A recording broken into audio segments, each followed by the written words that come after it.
This episode was sponsored by Skillshare. Do you want to be more creative? Sure, we all do.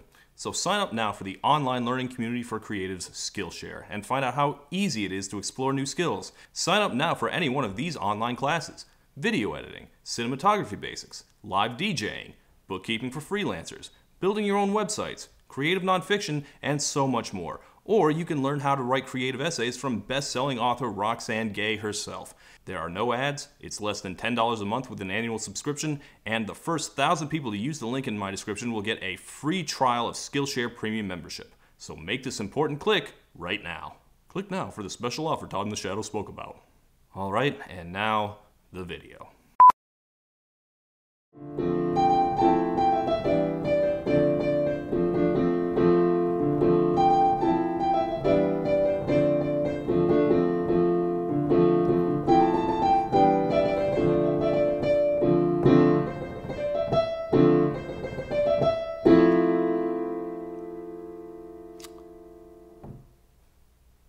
So, how was your year? Well, as is my job, I have put together a list of the popular songs I liked the least in 2020. I swear to God, I must be becoming a happier, more well-adjusted person because every year I find the worst list harder and harder. And if it's hard normally, you can imagine how difficult it was to do this with a bad case of quarantine brain. How do you make a list of bad songs within a specific year when concepts like badness and linear time have completely evaporated? Well, I did my best. As always, I restrict myself to the hits, anything in the year-end Hot 100 or crack the top 20. I say I do that because it's only fair to dunk on the 1%, but mostly it's because I need some sort of structure to do this or my brain will leak out of my ears. And it was especially rough this year when I stopped having any clue what my taste in music even is. But when I look at this list I made, the more and more I realize I am leaning on my old standby that the worst things aren't the most bad, they're the least good. Truly loathsome artists like Black Bear or 6ix9ine, or aesthetically offensive ones like AJR, where every creative decision they make is mystifying, they did not make this list because I have a grudging respect for people who care enough about my feelings to offend them. In this suffocatingly unstimulating year, the worst thing you could do to me was bore me. But really, it's hard to get too upset. Whatever you feel about these songs, I think we can all agree that they're not going to be our least favorite thing about 2020. So let us dump this wasted year in the garbage once and for all. We're counting down! Oh, I feel so sad. I feel so sad. The top 10 worst hit songs of 2020. Number 10. Give it up for Justin Bieber! Stay in the kitchen cooking up, got your own bread. Justin Bieber had an odd year. One that earned him enough commercial success that you can't say it was bad for him, but also one that put a ton of cracks in his foundation. His big hit this year was the one where he told his beautiful beloved wife that she had a heart full of equity. Romantic?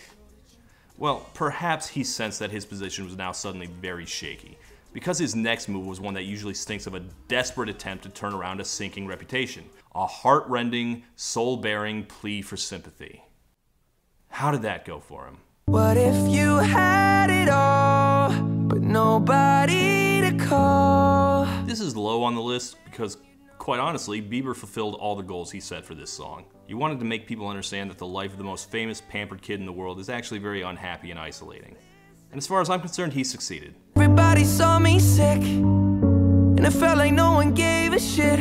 He tried to make me believe that he is a troubled soul and that his infamous downward spiral in 2013 was a manifestation of deep-seated pain. They criticized the things I did as an idiot kid. He succeeded again. Everything I've ever heard about Bieber as a human being, even from the very beginning, was that he was a spoiled, insufferable little turd. So I should not feel any sympathy for him, but he pulled it off. I do feel sorry for him for all the pressure, the scrutiny, the things he suffered as a child star. But mostly I feel sorry because when he tries to express that pain, it sounds like this. I'm so lonely.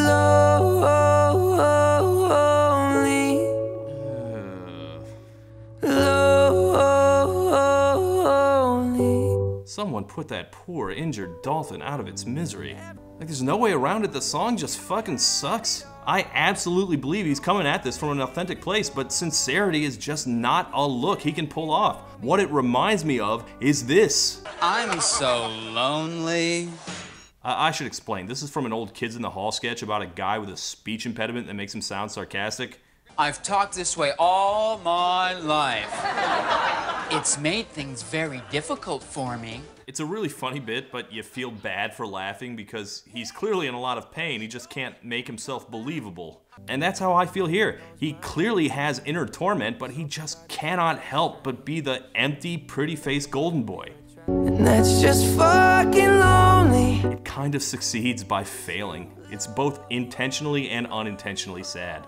Especially the video where he watches someone else playing him on stage, actual cannibal Shia LaBeouf style.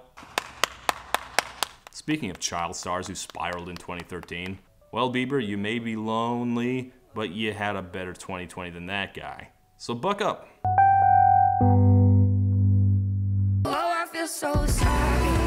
I feel so sad. Number 9. I have been covering pop stars for a long time. Today, I take my life in my own hands. Here we go. Even in the sun, you know I keep it icy. I live in fear of K-pop stans in general. I don't know if I should fear the Blackpink fans specifically. I expect I'll find out soon enough. I like that other song they released this year. That was good. Wish that had charted for more than a week. I respect them at least, but I don't think they're gonna be for me. I've checked out their older stuff and their whole aesthetic is just... Hit you with that It's kind of much. I mean, I get the appeal, they're hard to ignore, but Ice Cream felt like that same aesthetic watered down for cross-national marketability. Like it, love it, like it through like la la la, oh yeah. God, what an irritating song. Coldest with the kiss, so he call me ice cream. This song is one of 2 confection-based collaborations they did with Western pop stars this year. I'm sour candy, so sweet, then I get a little angry. Yeah. I get teaming up, it'll get you in the door, but the Gaga one actually made sense. Too much is what she does. But I don't know why a band like Blackpink would collaborate with Selena Gomez. All of Blackpink's songs hit like sledgehammers versus Selena, who... Come a little closer, cause you look thirsty. If I was thirsty, why would I want ice cream? Hold on, I had a point. Look, I've been very harsh on Selena Gomez. Maybe I've underestimated her. I've always said she sounded indifferent to her own music career. That last album proved me wrong. It was pretty decent, and you couldn't say she wasn't putting in the effort.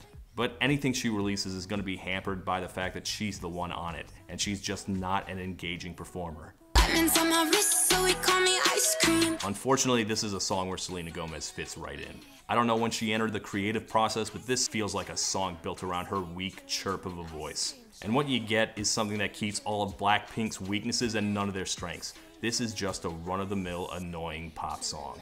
Sorry, stans. Please don't kill me. But this isn't ice cream. This is frosting with no cake underneath. No thanks. Ice cream, ice cream, ice cream. Actually, what was that? Ice cream. Was that the brain freeze? I guess it is like ice cream. Oh, I feel so sad. I feel so sad. Number 8. I actually listened to a lot more country music this year than I usually do, and I gotta say, country music, I think you may have a drinking problem. Ain't nothing that a beer can't fix. We all did our best to get through the pandemic, and a lot of us tried to beat the coronavirus with a steady supply of Corona. That's why we drink.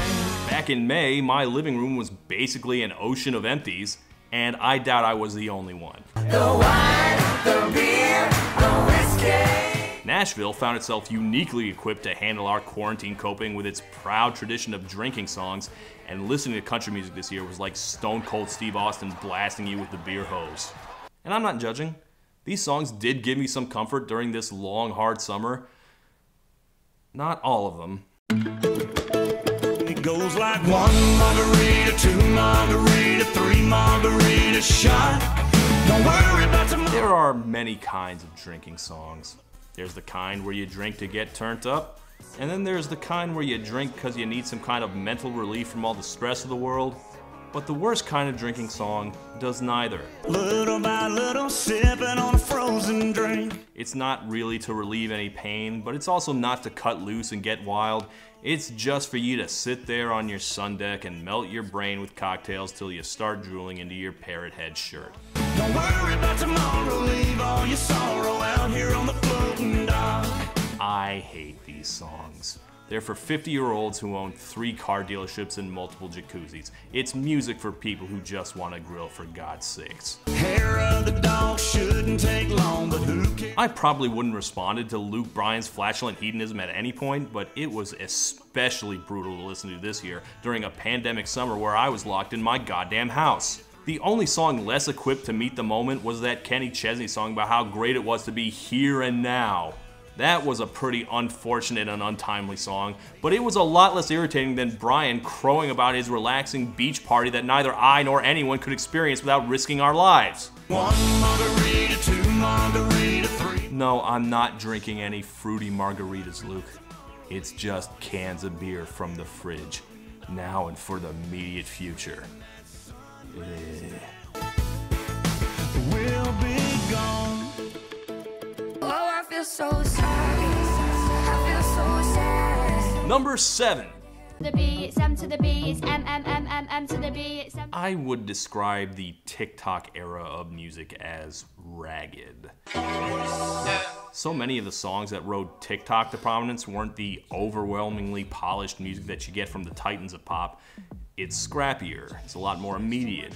A lot of the time it sounds like a first draft. It has to grab you very quickly. In some ways, it's kind of a welcome relief after the 2010s where standing became the dominant mode of music discourse. It's time to take the power back, right? Well, it has its drawbacks. My last made me feel like I would never try again, but when I saw you, I felt something I never felt. This is Trevor Daniel with his hit song, Falling. Come closer, I'll give you all my love. Fact is, I don't really have a lot to say about it because I don't even really get what it is. I need to hear you need. I watched its rise mostly with puzzlement. Like, what is it? What do you do with it? I was trying to untangle my feelings about this song all year, and I didn't decide it was bad till I sat down to write this list. I mean, I was pretty slow to get The Weeknd. I was slow to get Post Malone too, both of whom this kid has clearly listened to a lot of. And even now I'm worried that eventually what Trevor Daniel is doing here will unlock for me and I'll feel bad. But you know what? Fuck it. I've given it enough chances. Maybe it's just fucking lousy in a way that's not really worth discussing. Like, I've made my peace with Post Malone. Mostly I respect that he's got a pretty unique voice and that gets me through even his most tedious songs. But this kid, this real Slim Shady video extra, If you treat me right, baby, I'll give you everything. he is in every regard the flat, syrupy Walmart knockoff of Malone's Dr. Pepper. Without Malone's weird, ear-catching vibrato, the only thing Trevor has to latch onto is his languid, mopey vibe and his insipid whining. This song feels like trying to drive through mud. Passively listening to music has never felt more like work. And the weird thing is that of all the crossover TikTok hits this year, this was the kid that the higher-ups decided was going to transition to stardom.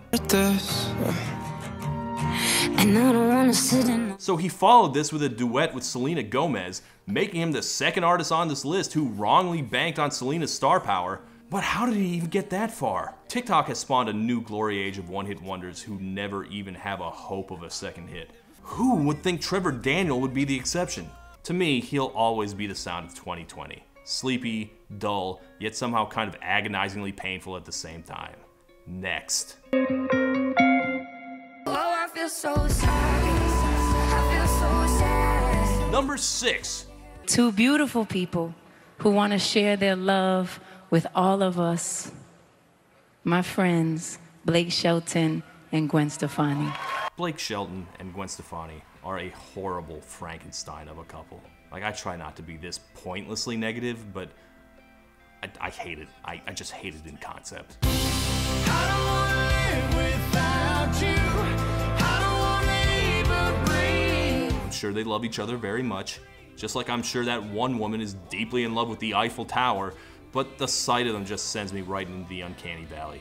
Maybe I'm just an asshole, but I don't want to see this glamorous, beautiful pop diva with this deep-fried lump in oaf. And I also don't want to see her try to feign interest in the world of country music as if she has any connection to it. Why do they insist on making music together? You know, actually that's not fair, because they actually did kind of make it work. I could be happy anywhere with you. Their second single was a lot better, and the theme of being flexible for love actually kind of worked with their odd couple energy. Not so much their first one, which just sits there. I don't wanna dream about you. Wanna wake up with you next to me. The worst thing that Nobody But You does is be an ordinary bad song. It's nothing. No substance to it at all. Which means that all you're left with in a song like this is contemplating Gwen and Blake's overwhelming non-chemistry. Country music is, even now, at least a little bit about authenticity. And Gwen comes off like a Jersey girl in a pink cowboy hat singing Sweet Home Alabama. Like, they do their best to make it work. Looking in your eyes now, if I had to die now. They dial back her presence so much that the featuring credit feels like a lie. And they bland up the production so much that it doesn't even really have a genre. And yet all it does is highlight the mismatch at its core. All it does is make me wonder what they have in common. Do they do things together besides be on that show? Do they know a single note of the other's music? Blake Shelton is notably not a fan of 90s rock. And mention of the Peter Gabriel Sting. Soul Asylum, one of my favorite bands. If he doesn't know that one, I doubt he has a copy of Tragic Kingdom. Do you think he even knows what ska is? You think he's ever heard Holla Back Girl? For that matter, do you think Gwen Stefani knows a single word of Hillbilly Bone? We all got a hillbilly bone down. No, we do not all have a hillbilly bone, and Gwen Stefani is proof. Yeah, I think we've reached the limits of this experiment. Do your red carpets, magazine covers, fine, just no more duets. Please, for the love of God, Gwen, don't put Blake on Holla Back Girl Part 2. Oh God, Holla Back Bone? This shit is bananas. Yeah, this shit is bananas. Next. Oh, I feel so sorry. I feel so sad. Number 5. I'm sending you this video so you can feel my passion and my pain. We have to shoot the pop star video. Trey, don't do this to me. Haha, Drake is acting like working with DJ Khaled is some kind of massive onerous favor. I don't know what to say. It's every waking moment. Yeah, that's one of those is he joking kind of jokes. Like, is he? In 2019, it seemed like Khaled's winning streak was finally over. He said too many stupid things, or everyone got tired of seeing his name on things he had nothing to do with. I don't know what did it, but it was just another one too many. But apparently, the most successful artist in history still has his back. But I have to call in that favor, though. We the best music. Bitches calling my phone like I'm locked up nonstop. Oh good, Bieber's involved. Just keeps getting better and better. Shorty with the long legs, she don't walk. I can't imagine caring about the DJ Khaled brand enough to care whether or not he fell off, but I will say that everything off that unsuccessful last album was better than Popstar, as was everything else Drake released in 2020. And as usual, he released like 5,000 different songs this year, so that's saying a lot. And while we're at it, fuck this video. It don't even usually get this big without a Bieber face. I have no interest in a song called Popstar celebrating Justin Bieber, our worst pop star. I'm a pop star, not a doctor. And if I can ask, what is it with rappers wanting to be something other than rap stars this year? Have you ever met a real nigga rock star? We had DaBaby doing Rockstar, not even the first rapper to do that in the last couple of years. Now we have Popstar. I mean, at least with Rockstar, those guys are appropriating a different image.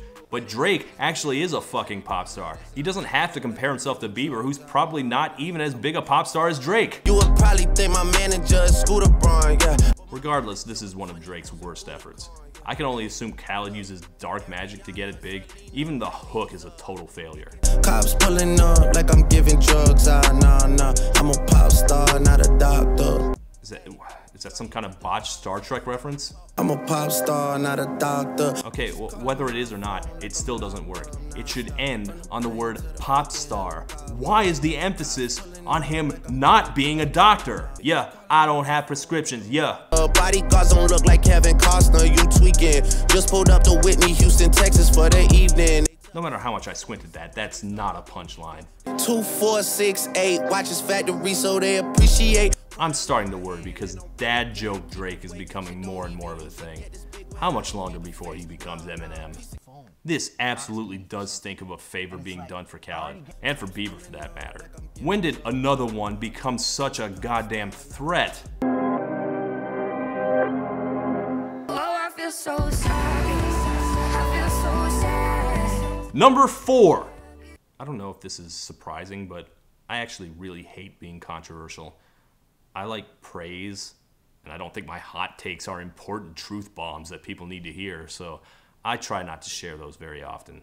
When I say things, all I want is for people to nod and agree, which is to say that when I tweeted this, it was because I did not expect even the tiniest bit of pushback. Why you always in the mood? Fuck around like I'm brand new. I ain't trying to tell you what to do, but try to... I was honestly shocked that people disagreed with that. But not only did they disagree, this is now like the most extensively played song on both radio and streaming in just eons. Everything look better with a view. Why you always in the mood? People really love this song, and they came down on me then, and they're gonna come down on me now. Like, you can't possibly think this is like the number 4 worst hit of the year. No, you're right, I don't. I think it's the number 1 worst hit of the year, in that I can't remember the last time I hated a song this much. I cannot express to you how angry it makes me. I guess it makes sense that a song about being put in a bad mood by someone else's bad mood so consistently puts me in a bad mood. But I told myself, you know, you only hate it that much because it's overplayed and overrated. That's not the same thing as the worst. So songs that were more objectively bad placed above it.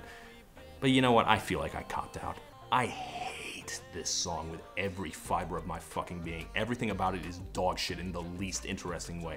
And if me hating it is controversial, it should be because no one should have strong opinions about it at all. At any given moment, the airways are clogged with disposable songs like these. Songs with no ambition except to be catchy enough to play on the radio a bunch of times without leaving any kind of strong impression. But usually at least those kinds of songs, your Roxannes, your Blueberry Fagos, or your... God help me, I'm gonna get murdered for this. Your Dynamites, at least those songs are all pleasant to listen to. You can absolutely hear them 30 times a day for a few months till they wear out and you forget about them forever. But I hated Mood by the second listen. It was nearly instantly the most grating and unpleasant thing I'd ever heard, like Dance Monkey without the energy. And please don't change your opinions to match mine, okay? You can think it's good, that's fine, whatever, it's subjective. I wish people would stop telling me it's happy and fun, though, because that strikes me as incorrect on just a basic factual level. Like what part? The pissy lyrics, the obnoxious vocals, the grinding, headachy beat, the trudging riff plodding along at the algorithmically derived middling tempo? I feel like part of its radio success is that it fits all genres, but it's not good at any of them. As far as rappers with rock guitars, it was blown away this year by MGK of all people, and by Juice WRLD from Beyond the Grave. I feel bad that I didn't appreciate Juice till he was dead, but I'll tell you this, I always believed he meant every word he said. But shit like this... We play games of love to avoid the depression. Worst lyric of the fucking year. A soulless recycling of what Juice did, honestly. Mood is this year's Shape of You or Girls Like You, a soulless, worthless, inexplicably popular piece of hack garbage. I wish I could understand what anyone finds remotely enjoyable about this, but all I hear is an overwhelmingly sour, ugly, joyless, irritating little pill of a song. Good fucking God, I hate this song so much! Everything look better with a view, yeah. Oh, I feel so sad. I feel so sad. Number 3. Well, let us travel once again to the ragged edges of TikTok. But mama a party girl, she just wanna have fun too. They say you ain't wifey type of... I'm so fucking sick of fucking teenagers making music in their goddamn basements, man. Sometimes you'll get a Louie Louie or an Old Town Road, but you can't expect it very often. The problem with TikTok is that you only need about a third of a song at most to make one.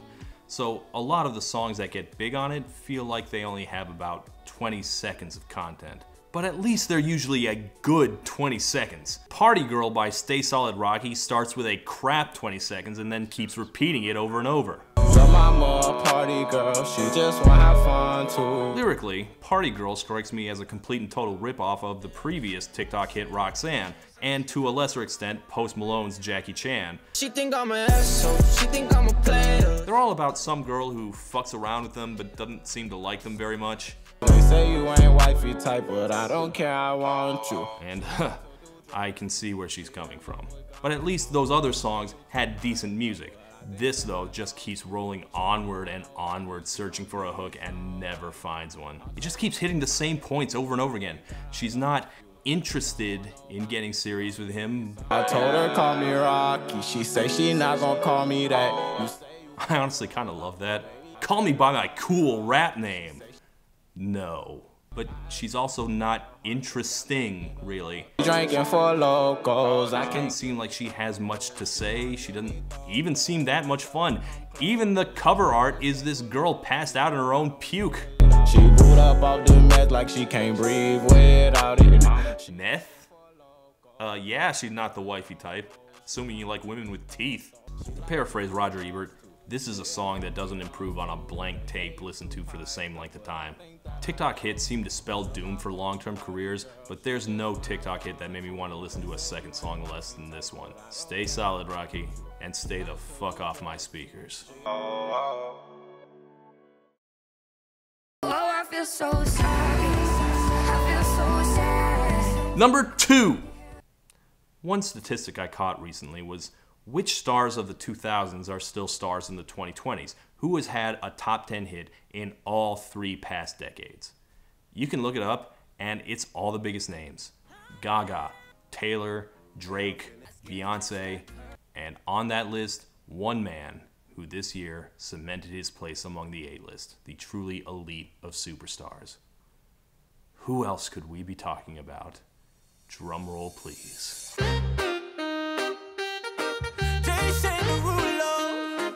My God, it's almost nostalgic. Savage love.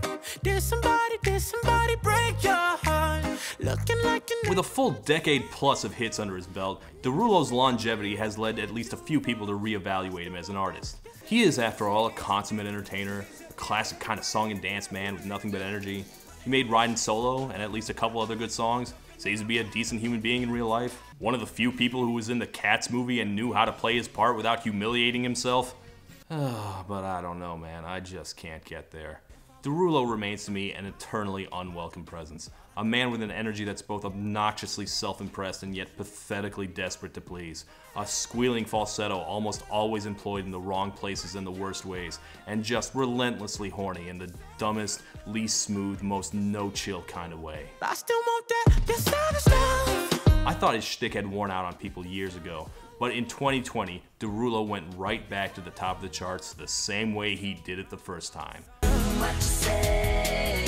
Stealing an overused meme and singing his name over it. The original Siren beat was yet another TikTok meme. It sounds like the music that plays you off after you get the booby prize on a game show.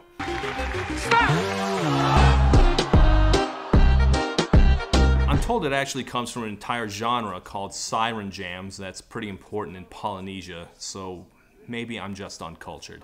In my defense, I was never going to be able to appreciate it properly because I first heard it from Jason Derulo, who stripped it of whatever dignity it had and threw it out the window. He also stripped it of, copyright, which was kind of a shock to the poor 17-year-old kid who made it. They eventually untangled that. As far as I'm concerned, it could have stayed in legal limbo forever. I just found out the only reason that you loving me was to get back at your ex-lover, but before you leave. I'll give it this, it's actually one of Derulo's more interesting songs lyrically. I've never heard a song about being an unrequited revenge lay. When you kiss me, I know you don't get two fucks, but of course he's Jason Derulo, so he can only sing about it from his, let's say, limited perspective. 'Cause I still want that, your savage love. You could use me. I am a dehumanized sex object to you, and that is perfectly fine with me. If we separate the hits this year between the mainstream label artists and the TikTok upstarts, this manages to be the worst of both. It's just the least creative song in the world. Derulo's melody is literally just the original horn line. Even the title rips off a bigger hit from this year. I'm a savage, yeah. It only charted because it stole a meme. It only hit #1 because BTS joined in on it in a truly terrifying display of power. If I wasn't scared of them before, I am now. They are mighty and unstoppable. But I still want that, your savage love. Despite all that, I can't say I hate Savage Love. I'm just in awe of it. More than a decade later, Derulo can still make songs this popular and this bad. Never change, Jason Derulo, because you certainly never have. 'Cause I still want that, your savage love. And now, a few quick honorable mentions. Yeah, we pay. Yeah, we pay. Enough people have tried to tell me how great Lil Baby is, especially this year, that I'm willing to concede that maybe I'm just missing something. I don't know. I just find this man so fucking monotonous. Something about the way he says yeah, yeah, yeah just deadens my soul. So, before you go. Well, it's better than his first song at least. Kitchen cooking up, get your own bread. Heart full of equity, you're an asset. Heart full of equity. I still can't get over that. That's up there with Hefty Bag.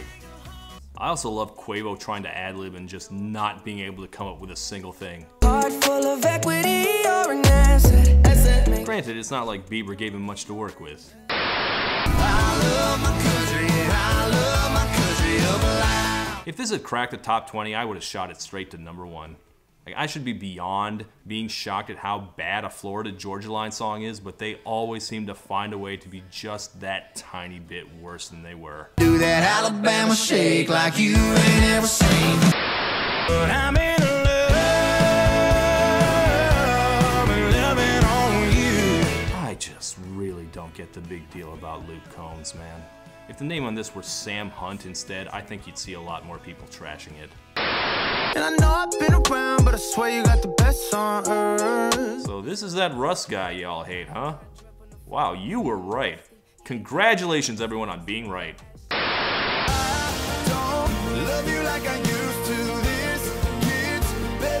Look, I listened to a lot of really bad country music this year, and this guy is just the fucking worst. If this is what boyfriend country is, bring back the bros.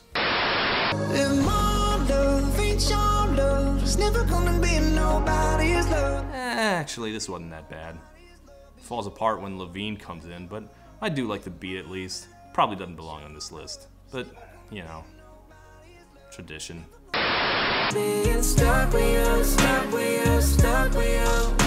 We may be under quarantine, but at least I still have you, honey. I have to get out of this fucking house. There. And now, let us get to the #1 worst hit song of the worst year. Oh, I feel so sad. I feel so sad. #1. When did 2020 start going wrong? When did it really start to sink in that collectively we were in for the worst year of our lives? Was it March, when things started getting canceled and we all started changing our plans? February, when troubling news out of China and Italy started to become more prominent on the news? Or was there some sign even earlier than that? Some omen at the beginning of the year that, in hindsight, should have warned us about the disastrous 12 months to follow. What was it? You. This is all your fault. Yeah, you got that yummy, that yummy, that yummy, yummy. Less than a week into the new year, Justin Bieber set the tone for 2020 by posting random pictures of babies on Instagram with the hashtag yummy. We still don't know what the fuck that was about, and it predictably got him some negative attention from QAnon freaks calling him a pedophile and or baby eater. Obviously that's insane, but what did he mean? Yeah, babe, yeah, babe, yeah, babe. Well, a short time later, the song and video dropped and we found out what he was trying to say, that he had lost all sense of good taste and had no idea what he was doing anymore. Either that or he was trying to say that he had a brain of an infant. Look, I wasn't gonna make this the #1. Yummy was an artifact of the pre-pandemic. The shocks weren't off, right? Who even cares about it in December? And then the Grammy nominations were announced. And everyone was so angry that The Weeknd didn't get anything. I was surprised too, but I was like, well, he's not owed a Grammy nomination just because he had a successful year. But then people were like, look what did get nominated. Best Solo Performance. And the nominees are Yummy by Justin Bieber. Burn the Grammys to the fucking ground. You got that yummy, The fact that it's called Yummy is the most obvious thing that's bad about it, but the actual bad thing about it is that Bieber is singing it. Bieber may love R&B, but he'll never be an R&B singer because he lacks the one thing you need, which is passion. He just doesn't have it. Just listen to any of his duets where he gets blown out of the water by Ed fucking Sheeran and Dan and fucking Shay. I thought for sure I was gonna make Savage Love my worst, but then I asked myself, if Jason Derulo sang Yummy, would it be better? And the answer was obviously yes. Derulo would have, well, not made the song work, but at least make it make sense. I said this at the time, and I'll repeat it. Everything Bieber does is because he is haunted by his walking disaster years. He's a boring artist because he wants to be boring. He wants to be a happy, stable, uncontroversial young newlywed with his beautiful wife, hence the country single, hence the churchy love ballad. He wants to be John Legend, basically. I have no idea why you would want that, but he can't even do that right because being a child star has scrambled his fucking brain, so now he writes things like "You've got that yummy yum" and "You never run low on supplies." You ain't never running low on supplies. Is she your dealer? What are you talking about? Or maybe every tasteless move and weird lyric he came up with this year was an attempt to liven up the utterly uncompelling artist at its core. The early Bieber backlash got a lot of backlash of its own, and with his continued upward rise, it looked like all the haters would eventually have to eat their words. And you know what? Y'all were right. He didn't suck then nearly as much as he sucks now. Justin Bieber has always been massively overrated, and if his recent work is any indication, he's only gonna get more old-fashioned as the decade wears on, so Yummy might be his last attempt at being a big flashy pop idol. What a note to go out on. Justin Bieber, the pop star that 2020 deserves. Let's hope the rest of the decade gives us something better than this. Let's go.